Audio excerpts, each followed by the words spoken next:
আশ্বিন মাসে টুক্কা এলো আইলো বাপের বাড়িতে, সোনায় মোড়া অলংকারে কলকা বাড়ির শাড়িতে। আসে পারে পারে বছর ঘুরে ঘুরে উমা আসে নতুন সাজে।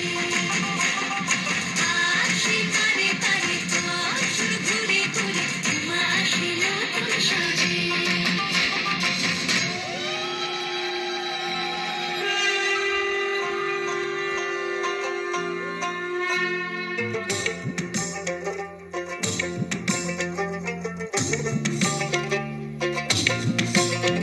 আর মনে লাগে না কাজে উৎসবের মাঝে, নতুন জামার গন্ধ এলো শারদিয়া সাজে।